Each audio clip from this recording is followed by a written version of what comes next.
This podcast is hosted by RPP. If you are easily spooked, creeped, or offended, this might not be the podcast for you.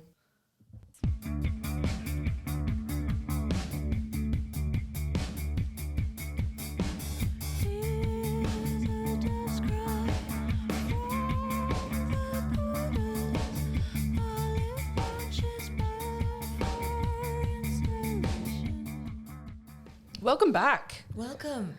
It's I Think My Fridge is Haunted. I'm Gemma Lai. And I'm Lana Lunacy. Yay! She came back. I did. How could I not? Oh my gosh. If you're new here, welcome. If you're not new here, welcome back. Mm-hmm. We are really thankful that you stuck around in the fridge. In the fridge. And we've got something a little bit different today. I haven't done too many of these, but I do love them. I'm doing a alien abduction story. Aliens. Perfect. Alien abduction. Hell Yeah. yeah. Now, I have to preface before this, this story took me freaking ages to write because there's so many elements to it, and it's very kind of, with alien abduction, there's all this losing time, and then I remembered this, and then I remembered that, and it's super confusing.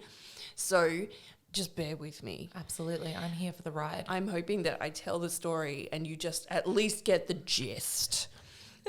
Even better, if you're driving late at night, be prepared to be freaked out. Yes, see that light over there? That's an alien. Yeah. Have you ever seen a UFO? You lived in Ballarat. I bet there's loads out there. I mean, it's like beautiful clear sky out there. So it's hard to not be like, oh, what's that? What's that? What's this? So fun fact about me, one of my favorite movie series of all time is Men in Black. Oh, cool. Man, that's so good. And then like listening to other podcasts about like the real Men in Black. Right. Like, you just want it to be real. Yes. Like, you just, Yeah. So I'm just like, I feel like you're so much more sophisticated than me. At the moment, Louis and I are making our way through The Fast and the Furious. oh, there is nothing wrong with that. Which we're up to number 6, and I've now officially renamed it The Fast and the Stupid because they're so dumb. I don't know why I keep on saying should we keep going with The Fast and the Stupid? They're terrible. I feel like after like the second movie, they would just like, let's just make fun of this whole series. I like love that. overact, just, or underact. That's my favorite, the underacting. Where it's clearly like they were joking around in that cut, but they used it. Like. Yeah. It's a terrible series, but I just keep on making my way through it because I saw the clip for the 10th film and I thought, I want to see the 10th one. The problem is I haven't seen the first 9. It's like Saw coming out with 10. You gotta watch all of them to get to the end. Like, I fell off the Saw bandwagon a little while ago because, some of those scenes stay with you. Yeah, oh, absolutely. And they cater to every single person's Worst ew factor. Yeah. Like you've got to dig out your eye or you're falling in the swimming pool full of syringes. Yeah. It's always the Chester Bedingfield in the car and he's got the glue on his back and he has to rip his own skin off. Like, sticks with me. Yeah. Yeah. There's always the Saw movies have got something for everyone. It really in does. a bad way. You got to think about those writers. It's like, what are you going through to think about like the creation of that? Yeah. But you know what brought me back was the Jigsaw movie. Oh, yeah? Yeah, I was like, I watched all the Saw movies like ages ago and I tried to keep up to date and I was like, okay, I don't know where this is going because the first one's so iconic. What a great so good. twist. Oh my God, it's so good. And I was like, oh yeah, Saw, whatever. And then Jigsaw came out and I was like, oh, I'll go see it. And it will never be the first one, but it has the same energy and it just brought me right back to watching that first one. I was like, brilliant, I'm back on board. We don't talk about Spiral though. Okay. Which one was that? It was the Chris Rock one where he was the detective and it's clear like Chris Rock is a fan of Saw and he just wanted his own movie. Right. Talking about overacting or underacting, oh, it's bad. Right. It's real bad. I just go, just like, let's take this scene again, but just more cardboard. Yeah. Or as big as you can go, Chris. Right. Go for it. Yeah. Like, and everyone's like, oh. Okay. I'm so convinced that's why they're doing a new Saw film, because they're like, we can't finish it with that. That can't be the last one. No, let's just finish it on our terms. Yeah. But so have you figured out that film is like my niche? Like I could talk about it for hours.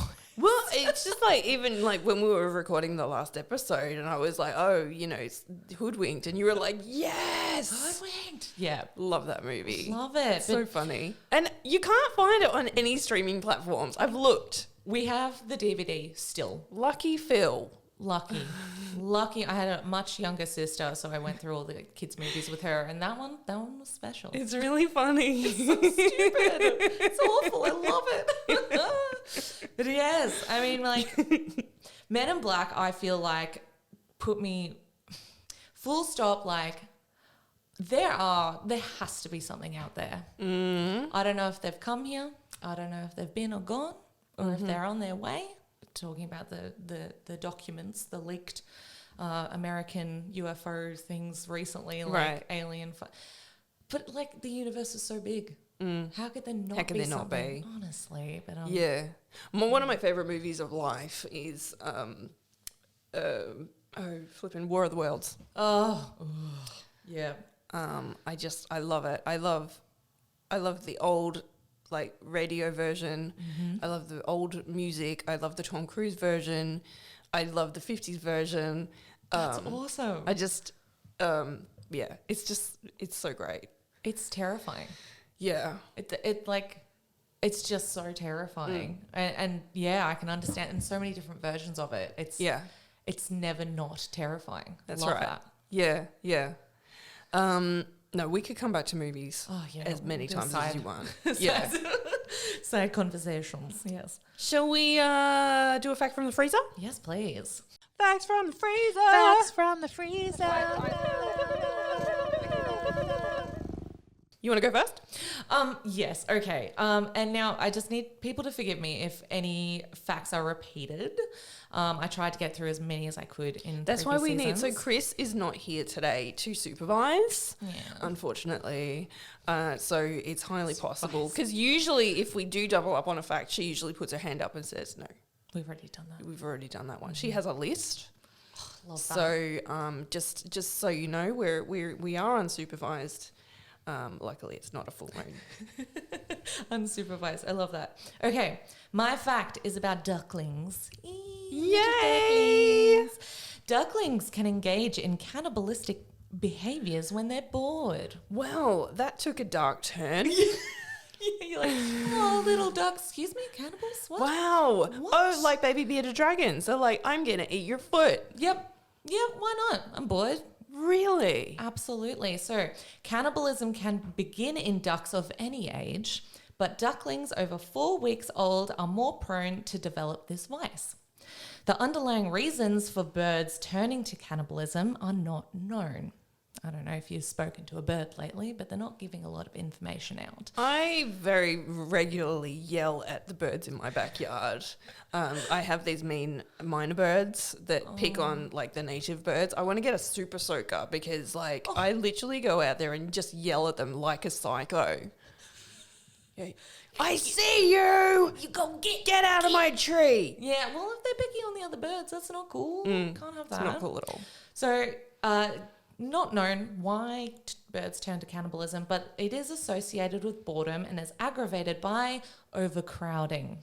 Wow. So it's like regulating the population. Yeah. My question is, how? Those little duck bills? Oh, that's what I was thinking. They ain't got fangs. How are they like... Yeah. Me. Like, that must be an awful... Those little wings are not holding a 2x4. No, they're not. They're not, like, crushing. They got the feathers and, like, the...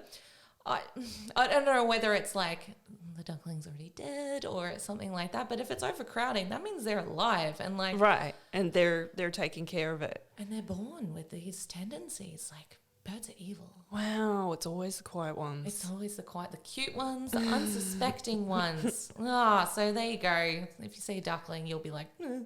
That's ruined my day. Oh, no. Powerful little ducklings. Tell me. So, my fact, again, is related to my story. So James Fuller Fix was an American who wrote the 1977 best-selling book, The Complete Book of Running. He is credited with helping start America's fitness revolution by popularizing the sport. I cannot talk today. No, it's okay. Popularizing the sport of running and demonstrating the health benefits of regular jogging. He died of a heart attack while jogging at 52 years of age. Oh my God. Random. Oh, the irony. Mm. Oh. Yeah. Apparently like in the 70s and 80s, there was just like this boom of, I'm going jogging. Jogging? Yeah, jogging. I was just thinking, I was like, wasn't it popular before then? And I went, oh, I suppose not. Maybe not. No, I think before then there was all about like, you know, the strong men and stuff. Yeah, you know, true. the one piece. I think... And it just went straight from like 1900 strongmen to 70s jogging. There's nothing in between. Lycra was invented. Yeah. They were like, I don't want to wear big poofy skirts anymore. I want Lycra. And I want to show people I'm wearing Lycra. In the park. In the park, everywhere. Wow, died. Poor guy. So young. Shall we launch into it? This is kind of a long one. Yeah, let's do it. So I apologise in advance and I'll probably get confused. I just want to let you know I'm probably going to get confused. That is okay. So today I am going to tell you about the abduction of Terry Lovelace. And I got my source. My sources were terrylovelace.com, that UFO podcast, which featured a 2-part interview with Terry, and also Terry's book, which is called Incident at Devil's Den, which, for extra credit, I read twice. Oh my gosh, look at you go. I have to take a deep breath because this is massive. Like it's very confusing. Yeah, deep breath in. So let's just begin, not at the beginning, but in 1987. Terry Lovelace began having anxiety attacks when he saw mannequins at the mall. Oh. His wife didn't know how to help him or what was causing the attacks, along with recurring nightmares going back 10 years. One day, Terry had a panic attack at a bookstore when he saw the cover of a book featuring the face of a grey alien. And I'm going to presume that you know which book, and I'm going to presume that I know the book. It would probably have been Communion. Right. Yes, of the time. Which was a book and then was made into the film with Christopher Walken. Yeah, right, and right. The cover of the book and the film was that classic alien with the big eyes and the very small mouth and the, you know. Yeah, the disproportionately large head. Right. Really scary image. Yeah, absolutely. Terry told his wife about an experience he'd had 10 years prior, an experience that was most certainly the cause of his attacks and nightmares. So 10 years earlier in 1977, Terry and his friend Toby went on a camping trip in Arkansas to a place called Devil's Den. That night, they saw a UFO, triangular and as big as a city block. Matte black finish, brilliantly lit with flashing lights of many colours, and it had emitted a low drone. But before we talk about that night in 1977, I want to go back a bit to talk about Terry's life up until that point. So who is Terry Lovelace? So Terry is quite a high achiever. He's previously worked as an assistant attorney general as well as a lawyer, as a prosecutor. Before that, he was an EMT in the US Air Force, which he joined in 1973. He also has an undergraduate degree in psychology, and I believe he lives at the moment in Texas, although he's originally from St. Louis in Missouri. Wow. So he's a smart guy. He's a smart guy. Ah, Yeah, wow. very well-read dude. For over 40 years, Terry Lovelace kept his story of alien abduction to himself until an incident in 2012 caused him to think about going public with his story, finally releasing his first book, Incident at Devil's Den, in 2018. Whoa, super recent. Yeah, exactly. Seeing aliens since childhood. The incident at Devil's Den was not a sudden or one-off occurrence in Terry's life, and we often see this with alien abductees.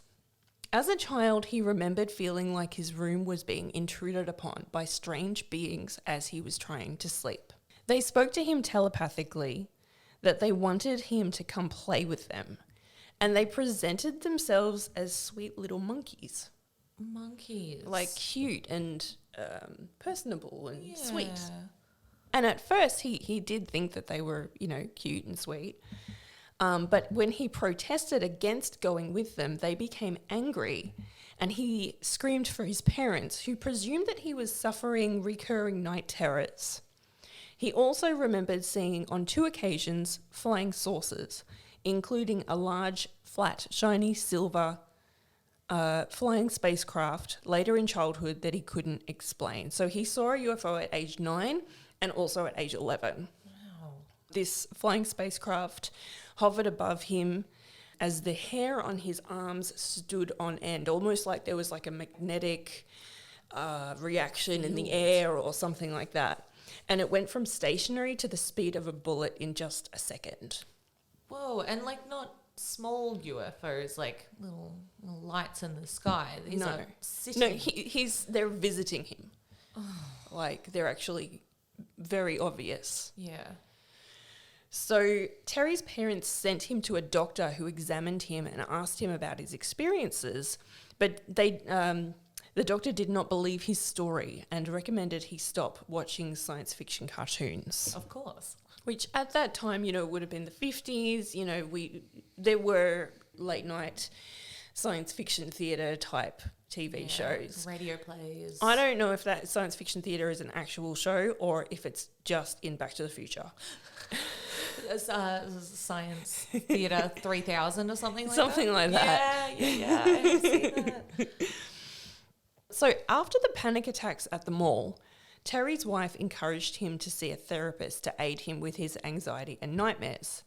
His therapist suggested that he may have suffered a trauma that was triggering his responses. He told her about the 2 UFO sightings from childhood, but stopped short of telling her about the 1977 experience.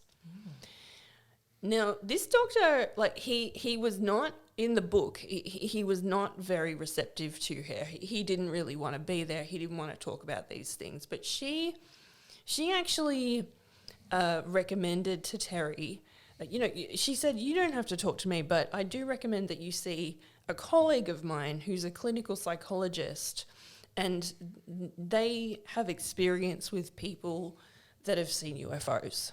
Right. It's good of her. Yeah. But to my knowledge, and Terry never says whether he called them or not. I'm sure if he called them, he would have put it in the book, but I don't think he ever went ahead and called them. So in the early 1980s, Terry took up jogging. I see. As many people did during that time. He liked the cardiovascular benefits and the endorphin rush. Sometimes after he had run a couple of miles, the area above his knee would become numb. He noticed that there was something underneath the skin. Like on his thigh. Yeah. Like up that. Yeah. Finally, in 2012, his leg became painful, so much so that he fell. Oh. His wife took him to the hospital where x-rays were taken. The technician asked, did you suffer a shrapnel wound while you were in the military, or have you been in an accident of some kind? And Terry said, no. He said, I used to jog a lot, but I haven't had any injuries. The x-rays showed a strange object under the skin. It was a tiny piece of square metal, about the size of a fingernail. And I have seen a photo of it online. It's perfectly square. Right. Like a chip. A doctor examined Terry's leg, but could not find any kind of scar where the metal had entered the leg. The doctor presumed that perhaps the object was the result of a childhood accident. So they did this test with a black light because scar tissue will glow under a black light, but they couldn't find one because they thought if it's been surgically placed there, if we put a black light over it, we'll find the entry point. Yes. It looked symmetrical and man-made, so they decided it wasn't a random piece of metal. So how did it get there?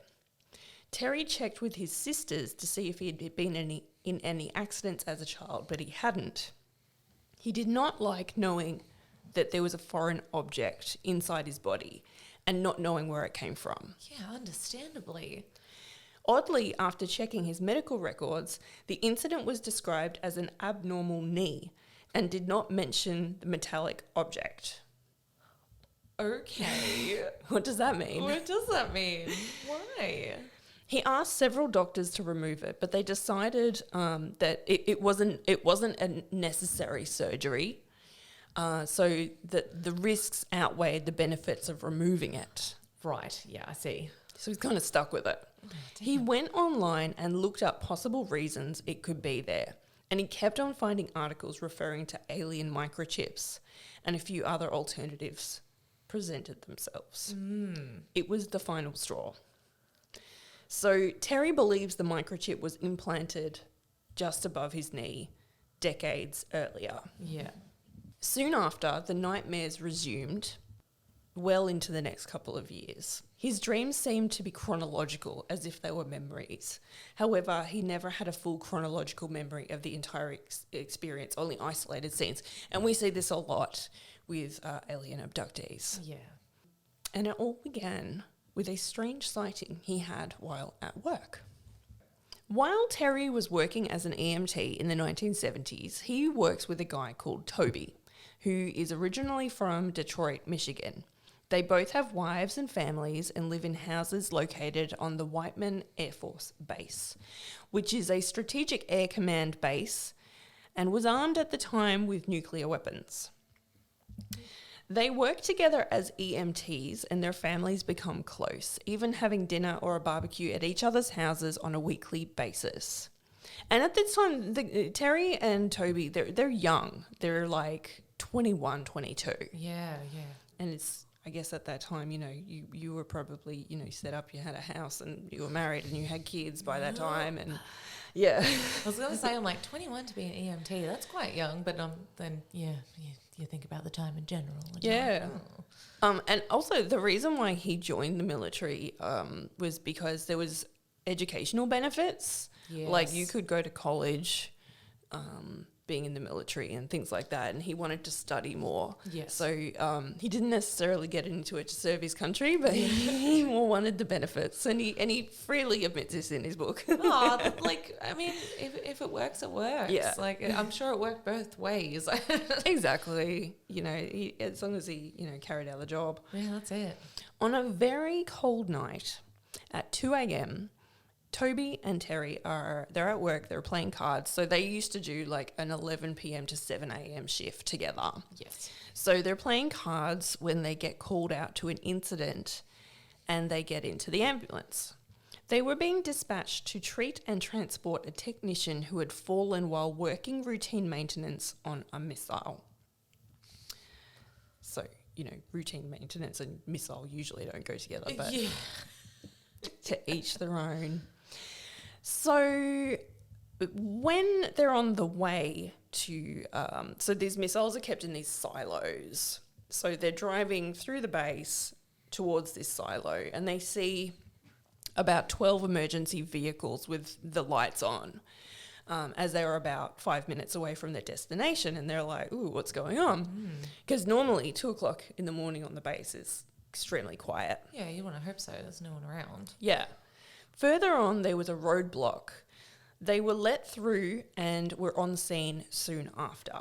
They knew something was wrong to have so many security police officers on site. Terry presumed a deer had tripped a motion detector, and Toby thought it was some kind of training exercise. Neither of them were very worried, but they were more intrigued because they were bored. Yeah, of course. Further on down the road, in the driveway leading up to a missile silo, were a bunch more security vehicles and men. They were either running around or they were crouched down by the vehicle. Oh, so like classic, like sci-fi movie, military. Come and out! like, Put your hands up! no one's Police! Everyone's running in all different directions. There's no order, like a military. That's what they do. It reminds me Wayne's World too. Like, we're just carrying these watermelons across the road. It's very that energy, isn't it? Was it watermelons or was it the glass, or something? I don't know. Just taking this pane of glass across the street. You're like, they're all extras. Yeah. Yeah. So further on down the road, they see the security vehicles. There's people everywhere, and some people were just sort of staring at something. And Toby says, "This is no training exercise," and Terry's like, "Yeah." So Terry wanted to find someone in charge so he could find the injured technician. Like, they'd been called out because someone, needed medical help. He finds a captain talking into a walkie-talkie, and Terry is directed to drive the ambulance off to the side near the silo. But he said, "Don't get out of the vehicle. No one goes in there. No one comes out." Oh my God, this is like a movie. Oh, Yeah. sorry. There are 4 guys with rifles guarding the gate to the silo.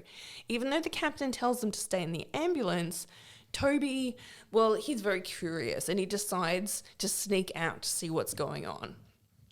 After 10 minutes, Toby runs back, telling Terry he's got to get out and see this. Oh my God. Terry gets out and he sees the captain looking up in wonder. Terry looks up too and can't believe what he's seeing. It's a black diamond-shaped object and it's hovering in mid-air above the missile silo. It has a matte surface and it's about the size of a van.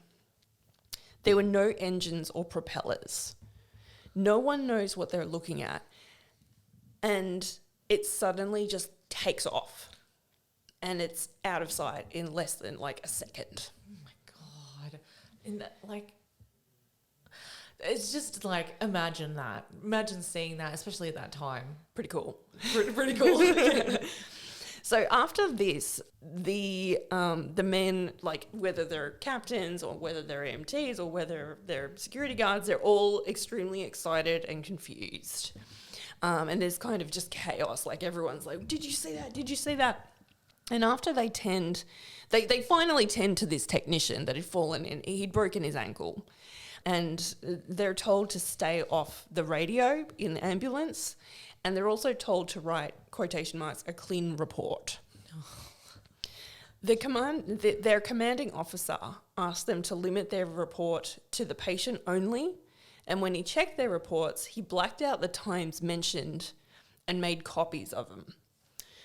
He told them the object was an experimental helicopter and it was a secret prototype, but Terry didn't believe him. And in the book, he kind of makes out like no one in the room believed him. Like, yeah. I don't think he even believed. In any case, they're told, "Don't talk about this." And Terry and Toby tell everyone in their close circle. Of course you would. Nothing suspicious here. They're so excited. They're just like, "You never guess what we saw." But like, we're not supposed to talk about this, but we saw this diamond-shaped thing and it was flying and blah, blah, blah. Terry is just intrigued by this, and Toby's intrigued as well because Toby loves space, and Terry is just intrigued because he did not recognize any kind of technology that this was, and he's also intrigued because it didn't look like a flying saucer, like from the War of the Worlds and like War of the Worlds or anything like that. But like what we know UFOs to be. So Toby and Terry concluded that it must have been Soviet. Of course. But of course. When in doubt, Soviet. Yeah. Terry says in his book that many commercial and military pilots are aware of UFO sightings and that they're often seen near nuclear power plants and also military bases. That makes sense. So a weird thing happens after they see this black thing. In the days after that experience, Toby asked Terry a strange question. He said, "Do you want to go camping?" See the suspicion wash over my face. Yeah. Terry thought it was crazy because they were both city people. They didn't know anything about camping. But Terry agreed, mentioning that at least most campgrounds had bathrooms and running water. But Toby wanted the full camping experience out in the wilderness without any other campers around them getting in the way of the serenity.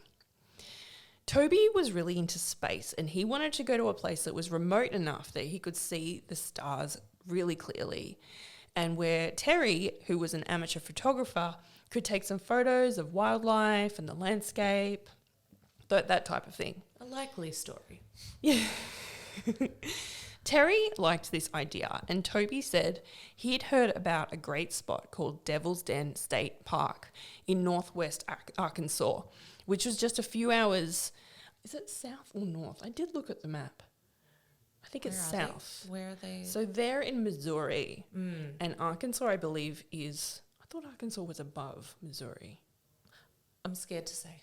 It's the next state. It's the next state over. It's the next state. So the only problem was it was really, really cold. So they decided, let's wait a few weeks until June because it'll be much warmer. And then we'll drive over and we'll set up camp for a few days and see how we go. So in the lead up, they were uncharacteristically excited about this trip. Neither of them were big campers, but they became almost obsessed with this prospect of going to this location and hiking, taking photos, and just enjoying the scenery. They bought a small 2-man tent and packed a few supplies, including military-issued bug repellent and sunscreen. I want some of that. Military issue. Yeah. They read a book about camping, things like that, and they just became super excited about this trip. Of course. So Devil's Den National Park in northwest Arkansas features a beautiful yet inhospitable landscape.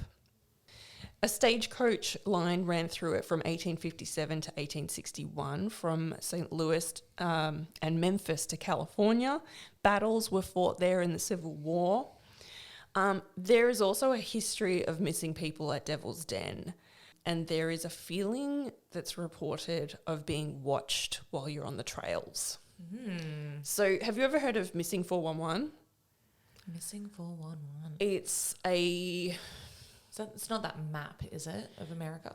No, it's basically it's kind of code for people that go missing in state forests. Right. It's a whole thing. Cool. Yeah.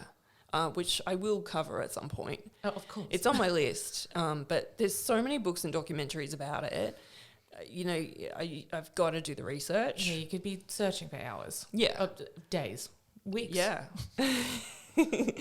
So, Cato and Kahino tribes believe that the area is cursed, and they only ever used it to get from one place to another. They never stopped to hunt or fish or camp. Interestingly, Terry said that when he was on that UFO podcast, he said there have never been any historical artifacts such as tools in that area that have been found, suggesting that First Nation people really did avoid it. Okay. There are instances of what is known as Missing 411 in this area, which is the phenomenon of missing people in state forests and national parks going back decades. And they're often just never found. Yeah. So there's a place in this area called the Butterfield Trail, which is a popular hiking trail. In August 2017, a 37-year-old man from Oklahoma went missing. He was on a hiking trip. His name was Rodney Letterman, and he decided to rest at the campsite because he was tired. When his companions returned to the campsite, all that remained was his mobile phone. No trace of the man was found, although a large-scale search was launched. Finally, in 2019, this is weird, a couple of hikers found a diamond-shaped object on top of a log at the side of the trail. And it was really obvious, it was just sitting there. And the woman thought it was an albino turtle, but they went closer to it. It's actually a section of Rodney's skull. What? And it looked like it had been placed there purposefully. No other trace of Rodney was ever found. No other bones, no clothing, nothing. So Diamond shaped, as in it was like it happened to be that shape, or it had been cut to that shape? I think the way that the skull is sections. there is sections that fuse together, in Yeah. early life. Yes. And I think that if those parts sort of break apart, they naturally become like a diamond shape. Yeah, I'm obviously I'm picturing something like that's clean cut and Yeah. like clean skull, obviously. Yeah. But how strange. Really Never odd. seen again. The rest of him. What? And why was it placed there like that? Yeah. Really, really bizarre. Very. In June of 1946, a family from Pittsburgh, the Van Ost family, they were camping in the area when 8-year-old Catherine Van Ost vanished from the family's campsite. After a whole week, she walked out of a cave in her swimsuit, a 20-mile trek from her campsite, answering the call of one of the searchers. The area had been searched twice already, so it was very odd, and the man who rescued her said she was eerily calm, and her mother said she was utterly serene. She was hydrated just fine, and she only had a few mosquito bites. Did you say 80 years old? She was. How old was this woman? No. She was 8. She was a little girl. Oh, beg your 8, pardon. 8. I thought you said 80 years old. I was like, damn, she's camping at 8 years old. No, she's little. Still, like... And she was gone for a week and in then the searched it. wilderness. And they, yeah, oh my God. And I mean, we've got bears, wolves, Dehydration. we've got the elements. She's in a swimsuit. Like, surely she would have been frozen or Yeah. mosquitoes, you said, so hot. Like, Weird. Weird. Very, very strange. So that's just a little bit of a sort of a background on the area where they're going. So he was like, this is a great place to go. Yeah, Like, totally. When the time came for the trip, they said goodbye to their wives and they drove hours north to Devil's Den State Park. Now, I've confused myself here because I've written they've driven south and they've driven north. Let's just say they've driven. they've driven. Because I need to look at the map again Yeah. because American geography is not my forte. Yes. On the way through the forest, they see signs that say government land, do not enter. Okay. But they continue anyway. Of course. They find this amazing meadow and decide that's where they're going to set up camp. But they decide first they want to do a hike and then set up camp later. On the hike, Terry realizes he's forgotten to bring his camera and he's like super annoyed. After a couple of hours hiking, a really weird thing happens. Both Toby and Terry, while on their hike, become exhausted and just fall asleep. Just fall asleep. Right. Really odd.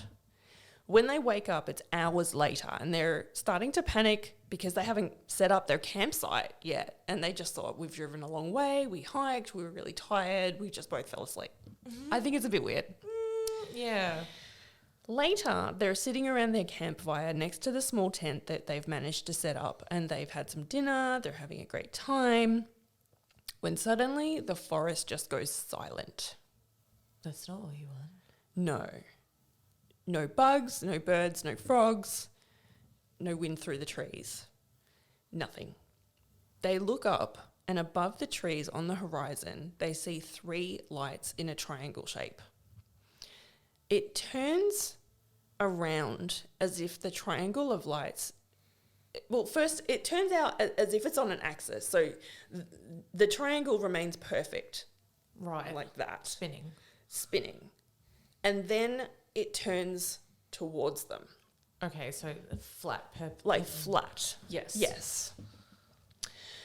It turns downward as if the triangle of lights is heading towards them, and they see that it's a ship that looks like basically a flying building. It's huge, and it hovers above the meadow. Oh my God. Terry says it's enormous. He likened it to something like a flying...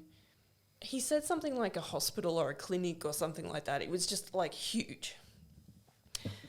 As they're sitting there watching this thing, the ship is above them and a milky beam comes down onto the campfire.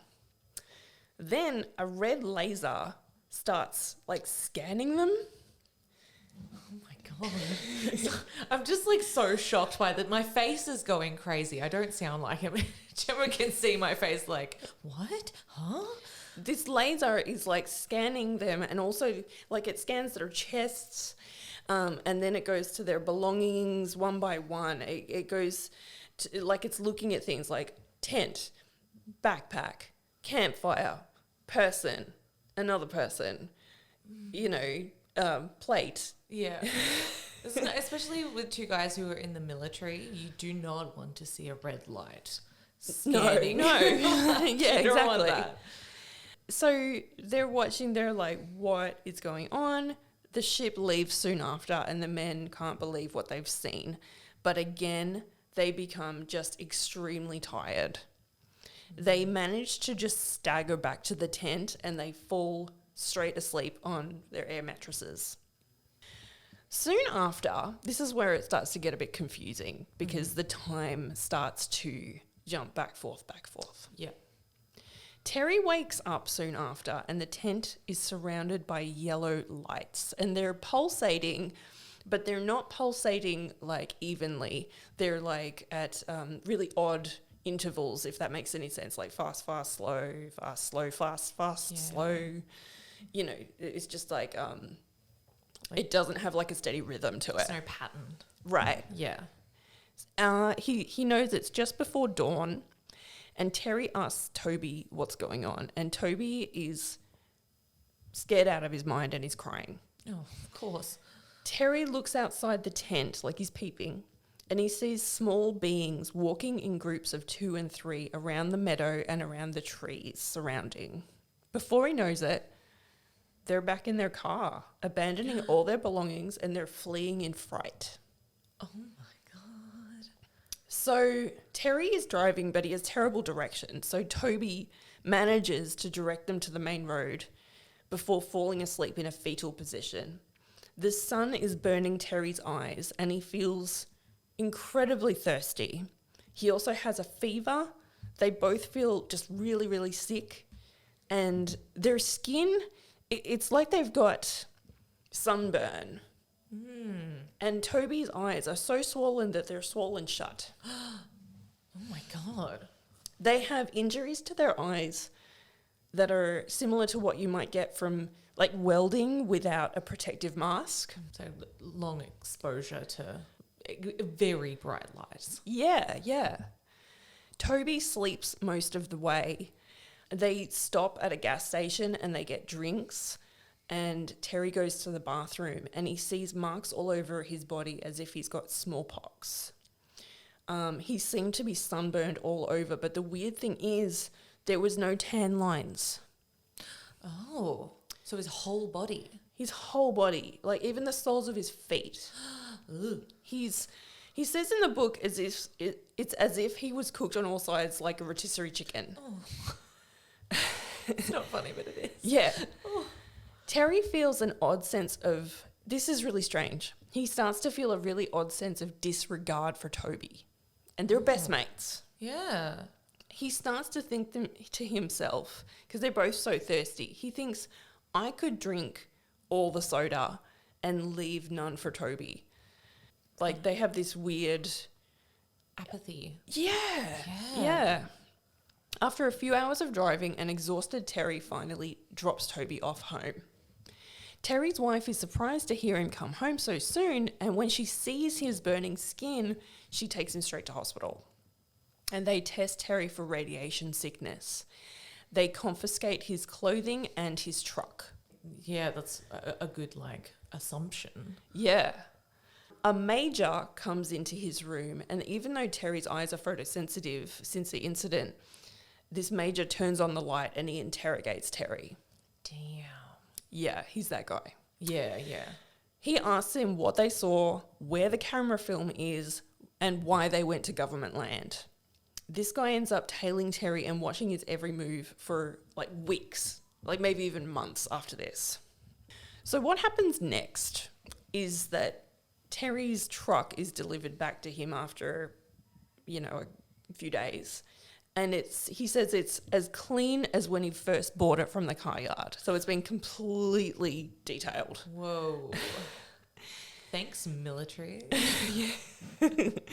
Terry is told to take a series of pills over the course of 9 days, even with a nurse coming to the house to check that he'd taken them. In the first couple of days, Terry feels weird and his memory is becoming really foggy.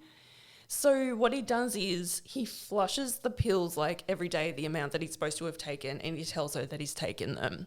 And as soon as he stops taking them, he starts to feel better. Right. So, they're trying to...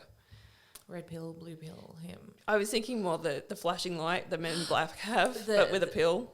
The neuralizer. Yeah. Yeah, very that. Look into this, please. So Terry wonders if Toby had been told to take the pills as well, but he'd been forbidden to make contact with Toby. But one day he just has so many questions, so he stops by his house. And Toby's wife is angry and tells him to leave. But he does see Toby one last time. Toby comes to the door. He comes to the door and he just doesn't look himself. He doesn't look very well presented, and he always looks really well presented, and he smells of alcohol. Toby asks Terry if what they saw was real. Terry says yes, and then Toby's wife tells him to leave. After that, Toby is sent to Japan for work, and Terry never sees him again. But years later, Terry hears that Toby has died while living on the streets of Detroit, suffering from addiction. Whoa. Terry, after he saw Toby at his house, receives a call from the major as soon as he returns home. And they say they've been watching him, they know he's disobeyed a direct order not to see Toby, and they ask to see Terry, and he's taken to a building where he's made to wait for several hours before being taken into a room and introduced to a doctor who suggests he hypnotize Terry to see if they can remember what happened at Devil's Den. The whole time they're obsessed that he's got photos. Yeah. He doesn't have any photos, but they are obsessed with this notion, like, give us the film, give us the film. Yeah, give us the evidence. Yes. So during the hypnosis session, Terry tries to resist, but they give him, and I should have written down the name of the drug, I'm really sorry I didn't. But they gave him an injection of a drug that allows him to regress while pretending to be hypnotized. So they've kind of given him a bit of a double whammy. Like, we'll hypnotize you and we'll give you this like kind of truth serum stuff as well. Yeah, yeah. So even though he resists the hypnosis process, he still regresses anyway. Yes. He can hear everything that is said within the room, even when the doctor mentions at one point he was under by the count of 3.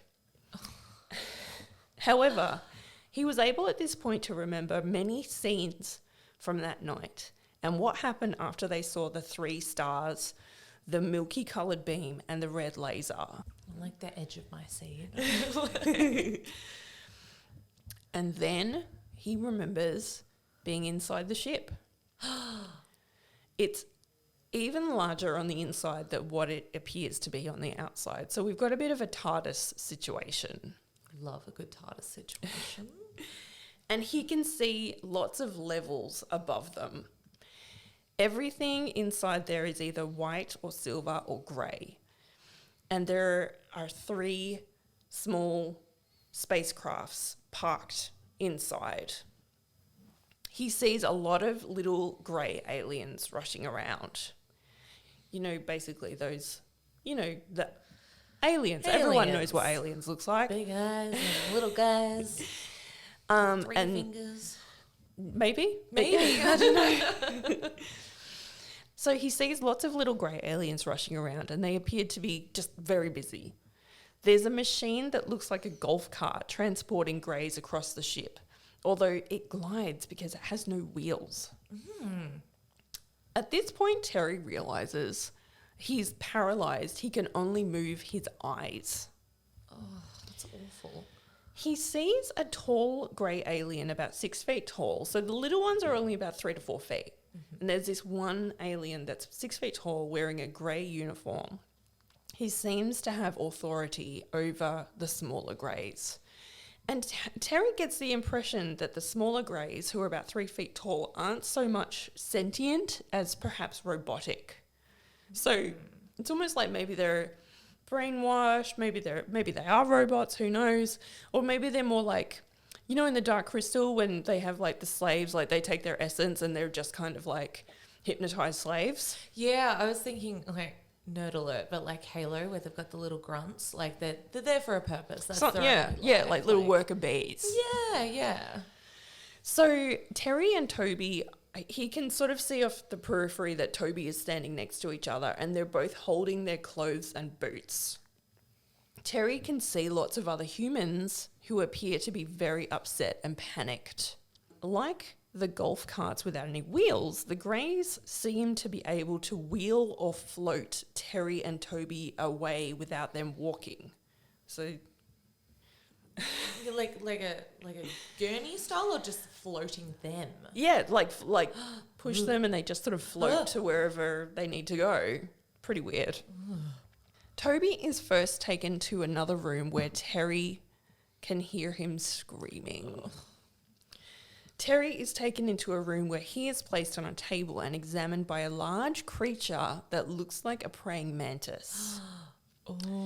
He can see what he describes as lots of fish tanks around him of all different sizes with what look like embryos inside.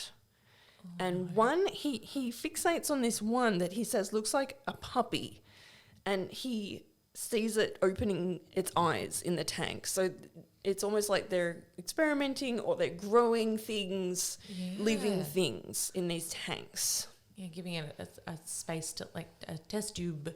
Yeah. Embryos. Yeah, right. So the aliens do something to his lower back that is extremely painful. He doesn't know what they do to him, but it hurts. Terry is screaming, although he can't open his mouth, so he's sort of screaming like through his teeth, really. The mantis creature tells him to stop screaming and that he knows they always take him back afterwards. What? Suggesting that Terry's been here before. Oh, this poor guy. So this mantis creature, he's a bit sort of agitated that Terry is screaming and, you know, he's, you know, disrupting the process, I suppose. So he puts his insect finger on Terry's forehead and Terry blacks out. The next thing he remembers is waking up in the meadow and thinking they've made a mistake. They've put me in the wrong place. And as soon as he has this thought, the Greys rush over, pick him up and put him into his tent where he blacks out again. Right. It's bizarre. It's so bizarre. I think like I get very into stories. You're telling me this and I'm You're like, there. I'm there. I'm so involved. Like I'm not even thinking if this is real or not. I'm just like, this is his experience. My favourite thing is when people say, I was listening to your podcast and I was driving and it was really late at night and I was so scared. That's my favourite thing. Are you scared? Good. Are you driving on the freeway at 11 o'clock? Yeah. Perfect. I'm in a room with a light on and I'm scared. Yeah. Ooh, is it chilly in here? Yeah. Or am I just freaked out? So he's been thrown back into the tent and he's blacked out again. And he wakes up and the tent is surrounded by yellow flashing lights. Okay, all right. So we've come full circle. Yep, seeing the timeline. I like it. Right. He thinks he's just been asleep since they left the campfire, but he can't remember what's happened in between. He notices that his clothing feels odd. His socks are on sideways and his boots aren't laced up, and he likes them laced up tight all the time. Meanwhile, Toby is scared out of his mind. He's saying, Toby, what's going on? He's very upset. Terry opens the tent canvas a little and he sees what he thinks are little children walking around the woods in groups of 2 and 3. Toby tells him they aren't children. They took us. They took you first. Then they took both of us. So Toby's he remembers. Yes. Ooh. I think Toby was more traumatized than this, even than Terry was. It sounds like from what we know where he's going to end up. Yeah. He remembers. And the fact that he answered the door, he came to the door and said, Terry, did it really happen? Suggests to me that he also stopped taking the pills. Yeah. Especially if he's smelling like booze. Like, that's some self-medicating. Right. So they watch the ship hovering above, and it puts down a beam of light, and the small groups of greys make their way over to the light, and one by one they dissolve into it. The way he describes it in the book is that they pixelate. Yes. So they sort of, they go into it and they just sort of pixelate away. Yeah. So it doesn't take them up, it just makes it disappear and they go back into the ship. Yeah, I was going to say, it's not like the cow floating up like we picture it. It's dissipating. So they're all beamed back into the ship, which then rises up and disappears into the sky. Like many abductees, Terry has been visited at home by a man in black. Only Terry's man in black is a very small woman. She's not like your regular men in black that we sort of... It's not Will Smith. It's no. not Tommy Lee Jones. There's no sunglasses, all that. He recalls meeting her in several flashbacks and found her comforting, even though once when he hugged her, and I think his flashbacks go back like years. Yes. Years. Once he hugged her and he was shocked to find that her body did not seem to be human when he hugged her. So it's almost like a glamour. Right. Like she looks like a human person. But feels different. Yeah, maybe it's just her face that she's changed. Maybe she's like got a lizard body and she's just put like a frilly blouse over it. You know, okay, like yeah. A little scarf. Yeah. Brooch. It's of the time. Red nails, hello. She told him not to tell his story and that her hosts would not approve. She keeps referring to her hosts. So we don't know whether she's like an intermediary figure between aliens and abductees. We don't know.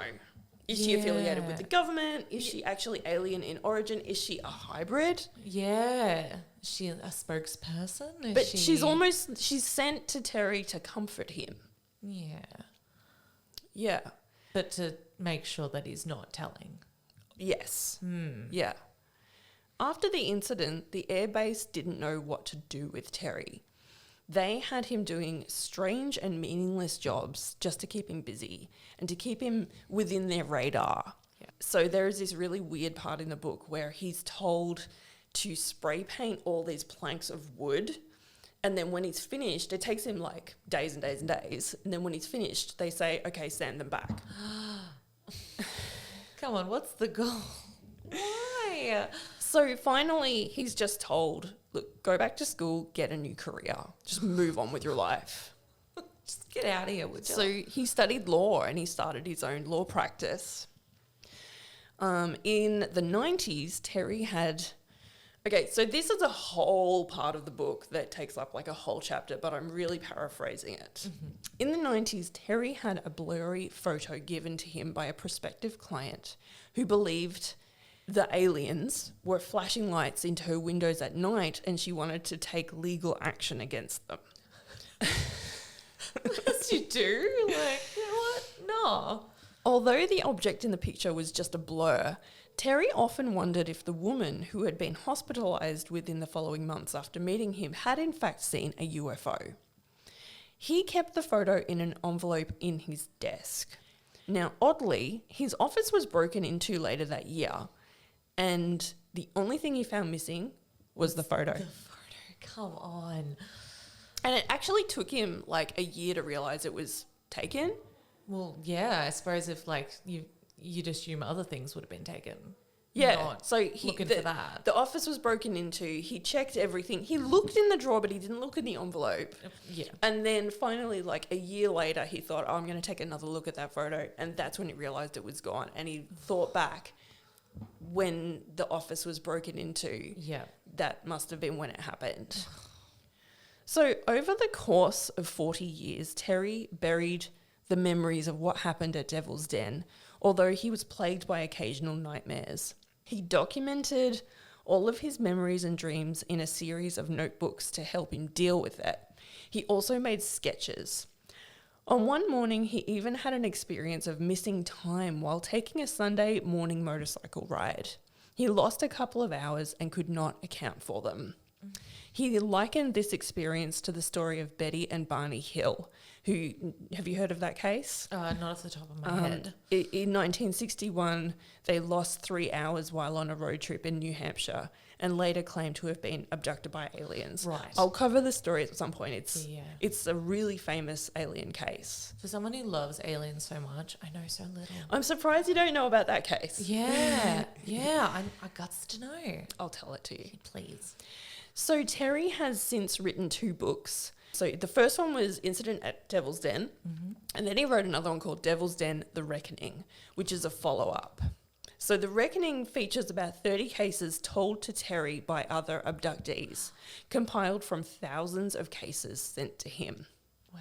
And he's also written another book more recently, which is not related to those cases. It's called Freefall, and it's about near-death experiences. So Yeah, I feel like I've heard about that. oh yeah, Yeah, because his name is very familiar to me. I think I've heard his name before, but more recent, like last 10 years, like last 5 or... well yeah, he's only sort of popped up onto the radar 2018. Yeah, you said 2018. Yeah. Of course. Yeah.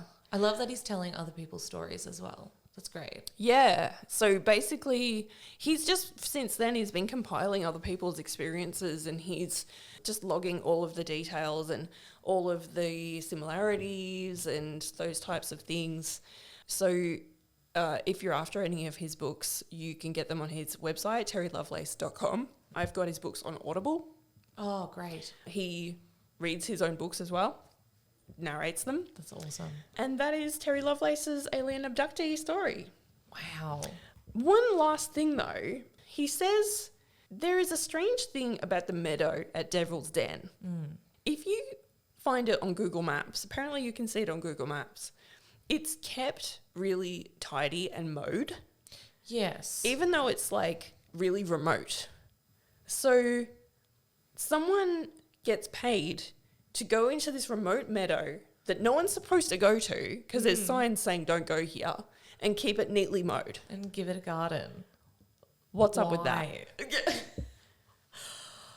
What is up with that? And that's still to this day. Yeah. Wow. Yeah. It's What's really going random. on? Like, I think I took a screen grab of it to show you if I can find it. yeah. It's so hard to deny, isn't it? Oh, wow. It's like the shape of Tasmania. It is. With a little, like almost like a line of trees from the left. It's so obvious. Yeah. That's like Sunday morning mowing, like, and the rest is so thick. It's really neat and tidy. And why? Why? Look, I don't want to put my Bizarre. tinfoil hat on, but isn't it hard to deny sometimes? And like government involvement and all that kind of stuff, like with that recent newscasting of aliens were real, like that one guy from the government coming forward and being like, oh yeah, they're absolutely real. Everyone went, yeah, all right. Do you know, I stopped reading those articles a little while back because every time they say, oh, the information's going to be declassified from NASA or from Area 51 or whatever, I don't even read them anymore because there's never any conclusive evidence of anything. No, and it always feels like a distraction. It always pops up when something else is going on. They're like, ooh, look, aliens. And it's like, no. But hearing first-hand encounters, people's actual stories like Terry's is just fascinating. Yep. Oh, man. I'm so glad he's made this into something positive almost in a way. Like he's able to help other people come forward and say, hey, this happened to me. Yeah. And he, you know, people like him that have these high-profile jobs, like apparently he had people calling up and going, what are you doing? This is crazy. Your reputation is shot. But, you know, he did it anyway because he Yeah. knows that there are other people going through very similar things too. And something so vivid, like, and physical, his body. You hear like all the typical kind of alien things, but full body rotisserie chicken sunburn, like, how's that happening? Like, Well,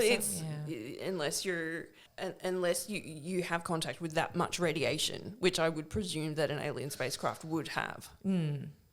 I mean, either way, there's aliens. Yeah. Either way. Oh my God. I'm so glad he decided to share that story. Yeah, it's a great book. Yeah. It's a complicated book, but it's a great book. And he puts, I mean, you read it for a good 4 or 5 hours until he gets to the actual incident, because there's so much context Yes. that he puts into place first. Yeah. It's so interesting. I'll have to pick it up. It's a good one. Pick up that book. It's a good book. Well, I think you did a great job. Oh, thank you. I had visions of it just going terribly wrong because I was like, how do I put this into a story when there's so much like timeline differentiation? Yeah. No. But it worked. It worked perfectly. I was so like really understandable. I think you did a wonderful job. Thanks. We're all clapping in our cars as we drive 11 o'clock at night. Don't clap. Hands on the wheel, 10 and 2. Oh yeah. Don't do that. Well, thanks for coming back. Thank you. I really appreciate it. Thank you for telling me this wonderful story. Aww. I love it. I love being here. Do you want to take us out? I would love for you to start it. Okay. I'm so sorry, my brain. As always, everybody, join us online on Instagram. That's our favourite thing. Absolutely. I think my fridge is haunted. And tell your friends. If you've got friends that are spooky bitches too. Yeah. Ask your friends if they've got an alien experience. Yeah, totally. It's a good icebreaker. Yeah, or write to us. Write to us your experience, and then we can read it out, and then we can get real scared together. Yeah, that would be wonderful to hear from you. That would be wonderful. Until that time, be creepy. But don't be a creep. Woo!